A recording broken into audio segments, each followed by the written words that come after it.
High above Interstate 68, a massive steel framework rises from the mountainside. It has no walls, no roof, and the echoes of a congregation left without answers, and yet for nearly 50 years, it's been called an ark. Travelers only see it for a few seconds as they pass by, but the questions linger for far longer. Who built it? Why was it never finished? How did belief carry it this far? This is a story that doesn't begin with construction equipment. No, it starts with a claim of divine intervention from God themselves. This is the story of God's Ark of Safety in Frostburg, Maryland. And so everything is on that site right now. It's just bringing them in. We have a big billboard out there, and people read the billboard. They see these humongous steel standing there, and they're coming in. Why are you building an ark? You think a flood's coming, buddy? No, but Jesus is. Are you ready? Should he come today? Pastor Richard Green moved to Frostburg in the early 1970s. He didn't come here with big plans to build this giant ark. No, he moved here as a pastor leading a small but devoted congregation, one that followed him as he relocated his ministry to Western Maryland. In the early days, his congregation focused on ordinary concerns, finding a permanent place of worship, growing its membership, and establishing itself in a new community. Pastor Green later recalled that in his early days, his thoughts were much more practical rather than prophecy. He was looking for land simply to buy a church. That all began to change in 1974 once Pastor Green settled in Frostburg.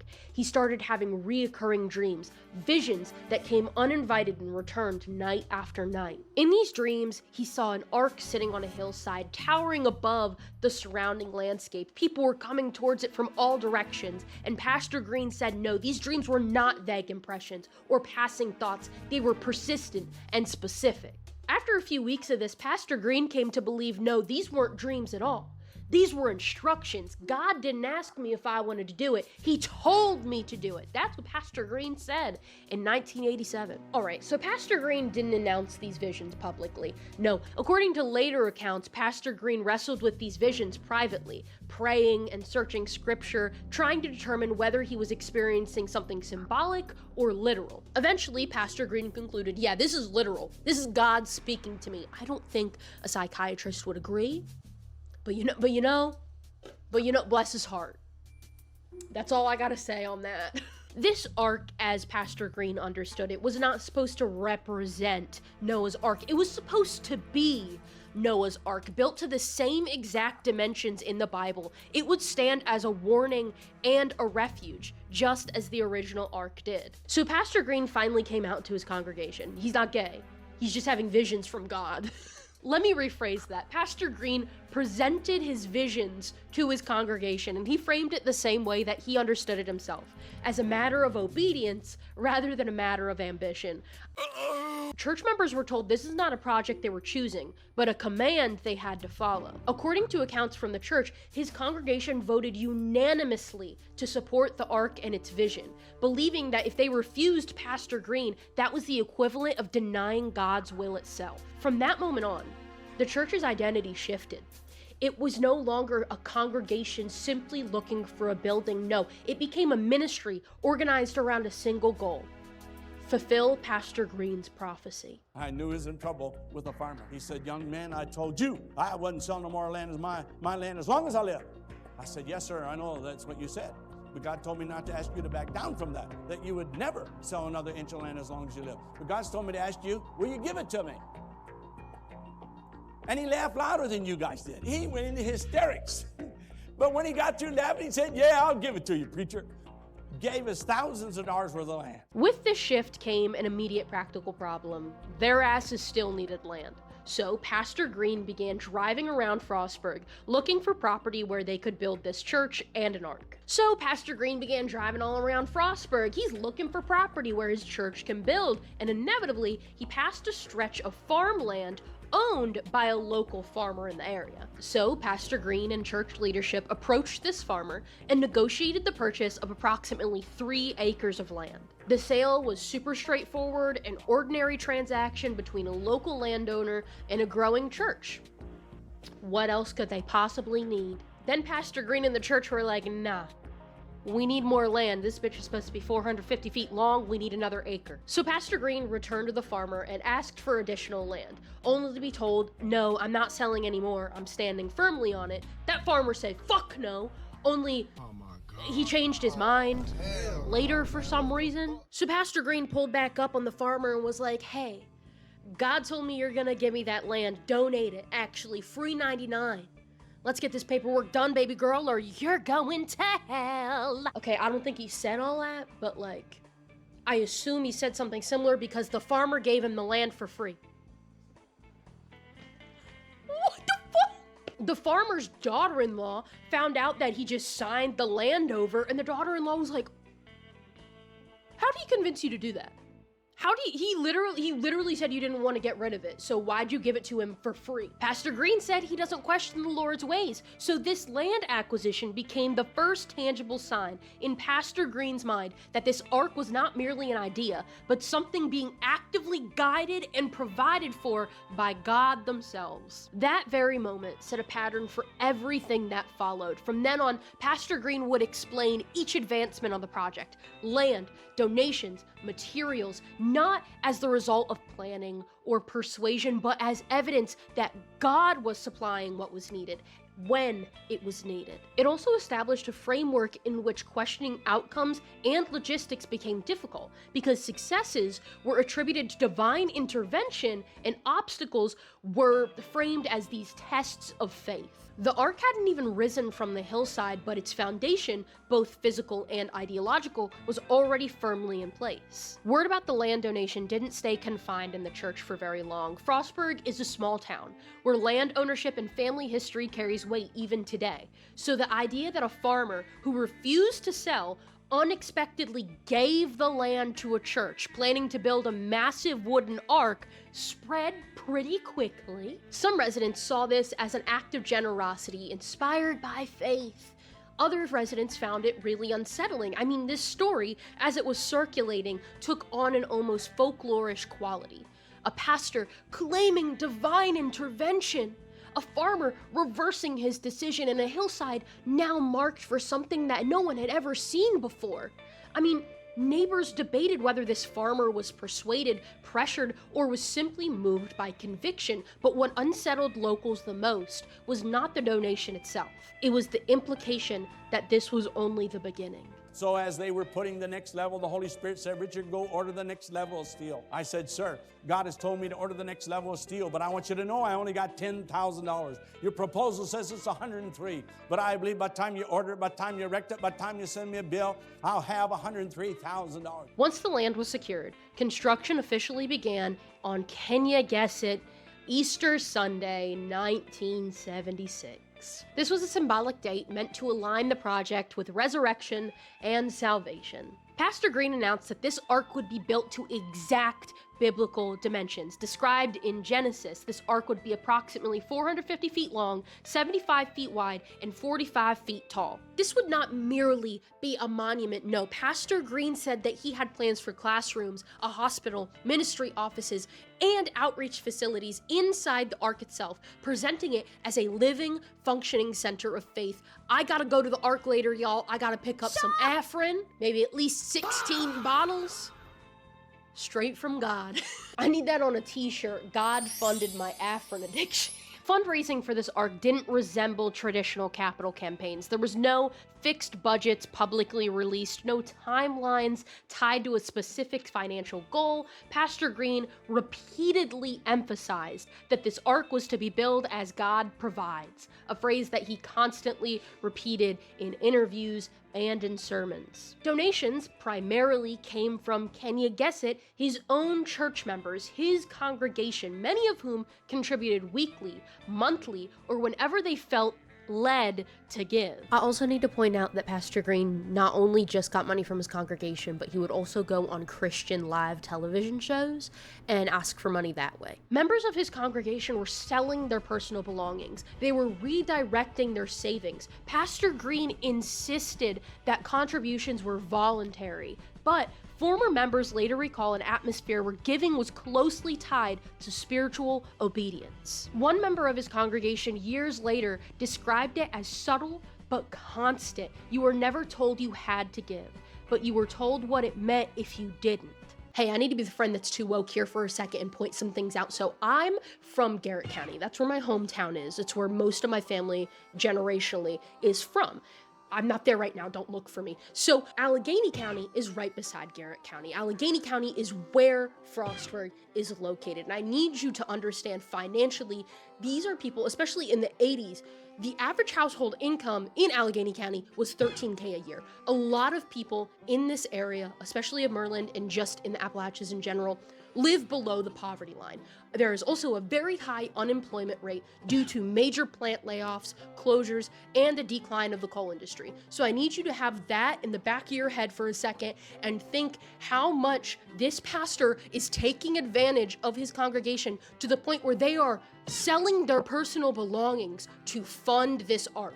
Now that I've put that into the okay, we're gonna continue. Outside of the church, financial ambiguity was fueling people's suspicion. Locals were questioning where the money was coming from and how it was being managed. Pastor Green refused to provide any detailed accounting to the public, saying that church finances were between his congregation and God themselves. This refusal, while, legally permissible, deepened people's unease in the area. Rumors were circulating, particularly as construction kept stalling and restarting repeatedly over the years. Obviously, they started construction very slowly on Easter Sunday, but it continued slowly throughout the late 70s. What first appeared on this hillside looked less like an ark and more like an oversized wood skeleton with these massive beams unevenly rising from the ground. Pastor Green himself started working alongside his fellow congregants, often pointing out that his physical labor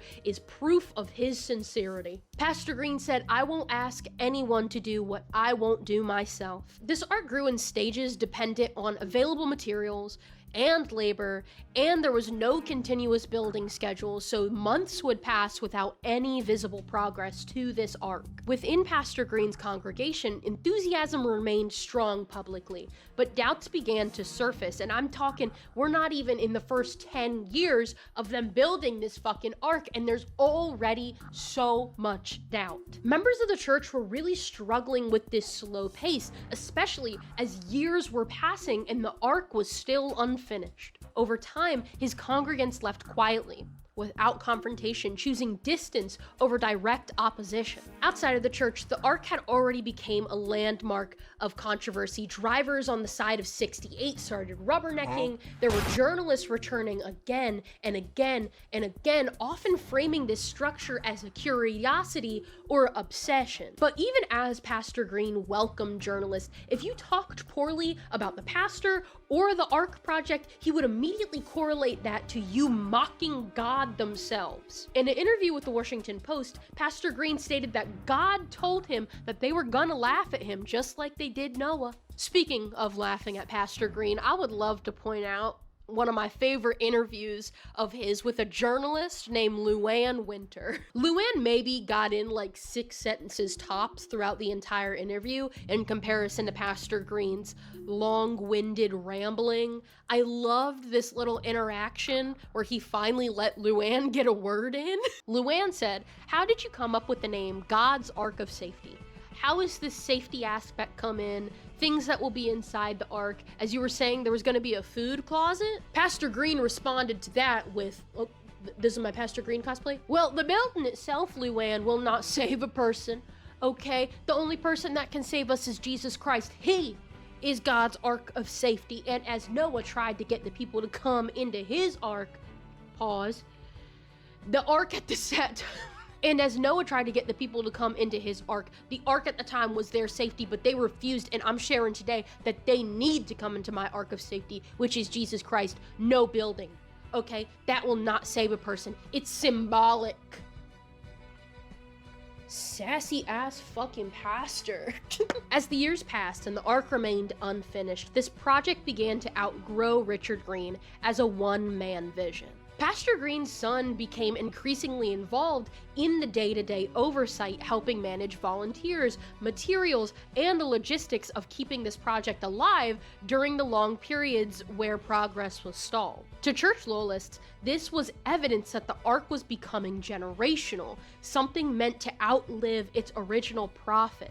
But to skeptics, this raised new questions about inheritance, authority, and permanence. Pastor Green continued to be interviewed. He continued to lean further into biblical language. I'm not building this for the people. I'm building this for God. He rejected the idea of public misunderstanding mattering, insisting that Noah himself had no obligation to persuade his neighbors, so he's not gonna either. Inside the congregation, however, persuasion had become unavoidable. As media scrutiny grew, members were increasingly getting asked questions by outsiders. Their friends, their coworkers, their family, even strangers needed to know how much money had been donated and whether the ark would ever be finished. Financial questions remained unanswered, not because of some secrecy in a legal sense, but because Pastor Green refused to treat money as a metric of success. If God wants it done, he'll finish it. Stop asking me, ask them. I just fucking work here. Pastor Green's philosophy created this widening divide in his church. Loyalists were doubling down, interpreting that every delay was just confirmation that the faithful were being tested, while others began to disengage quietly. By the late 90s and early 2000s, this ark's meaning had completely shifted in the public's imagination. To travelers on Interstate 68, it's no longer a future refuge or a prophetic warning. It was an unfinished monument. Most articles described it as abandoned, but then they had to correct themselves when Pastor Green reappeared every once in a while to work on it again. Each time Pastor Green returned, it reignited people's curiosity, followed by another long silence. Pastor Green was so unbothered by these cycles. He says it's not abandoned, it's waiting. Girl, it's waiting for you. Pastor Green's son increasingly became the public-facing presence during these later years, particularly because his father's health was declining. To observers, this transition raised unspoken questions. Was this ark still a prophecy, or had it become a legacy? Because this distinction matters. A prophecy can remain unfinished indefinitely. A legacy implies permanence, stewardship, accountability. Within the remaining congregation, yeah, their faith persisted, but it was much quieter. The early confidence that the ark would soon be completed had faded, replaced by a belief that completion might not be meant for their lifetime. The beams are still there. This structure stands as a layered symbol. To some, it's evidence of their unwavering faith. To others, it's a cautionary tale about devotion without limits. And to the community of Frostburg, it remains something harder to define, a physical reminder about how belief, money, land, and obedience once converged on a hillside, leaving behind questions that were never fully answered. There's so many questions that are still unanswered. In a 2012 BBC interview, Pastor Green acknowledged what many people already expected.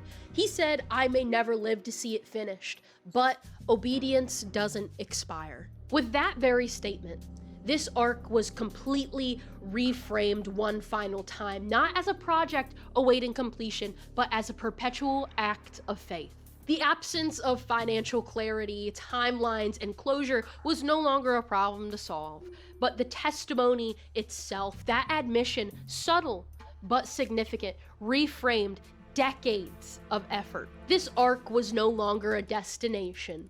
It was a process. And a process that Pastor Green, unfortunately, did never get to see finished, because on June 11th, 2025, he passed away.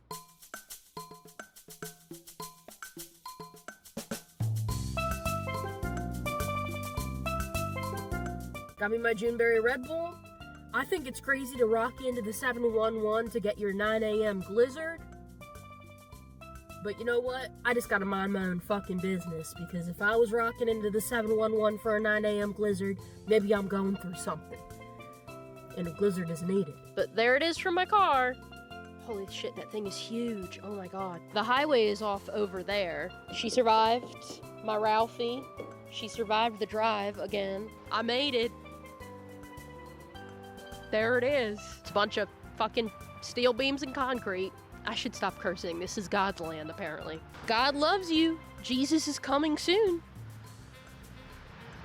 Well, I hope it's like a mutual thing that we both come soon, but like, it's really intimidating in person. I'm not gonna lie to y'all. It's like, it's so big. So there's the church down there, but then there's also this. So I don't know if it's just like a warehouse, but then this is also probably a warehouse. So I'm confused. Where is the congregation at? I'm gonna presume down there, because that's very, like, churchy. Can you guys, come on now, I'm recording something. I don't know if it's appropriate for me to walk down in it,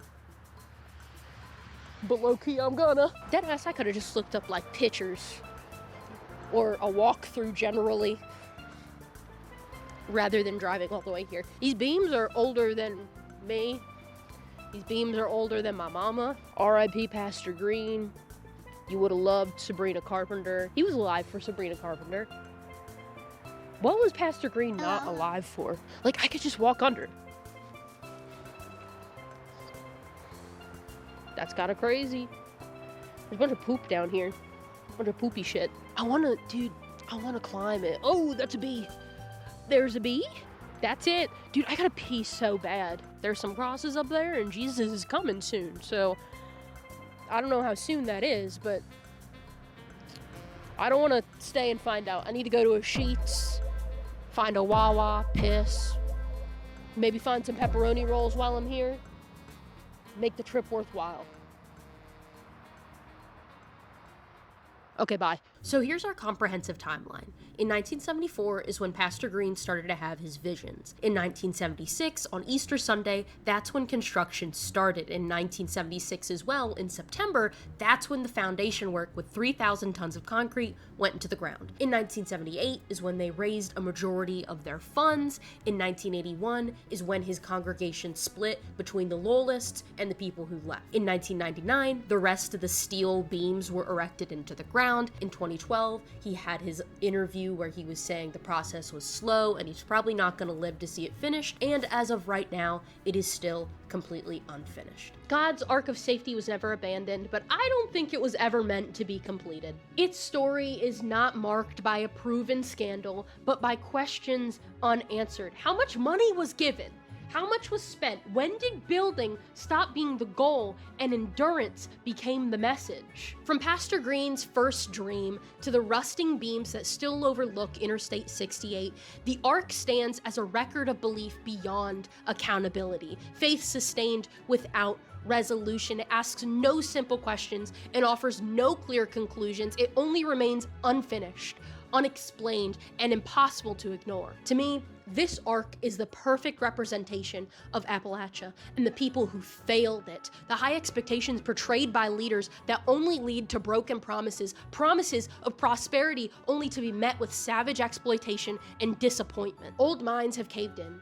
Local stores are boarded up. Families are scattered across the country, chasing work that never came home. The region that once fueled the nation with coal, timber, and hard labor is left carrying the weight of years of broken promises. This ark of safety is now nothing but a symbol of all the broken promises given to this region. Do I think they're ever gonna finish the ark? No. That shit ain't getting done. One thing that I do know for sure is that when I see the ark in another year, 5 years, 10 years, 40 years, I'll look on the side of Interstate 68, see those rusty beams, and know I'm close to home. And if that's all those beams will ever be, a glorified mile marker, another broken promise to the region, if that's all they'll ever be, then that's all they'll ever be. But I've seen those beams more than I've seen my own daddy at this point, so at least something's consistent. Thank you for watching. Bye.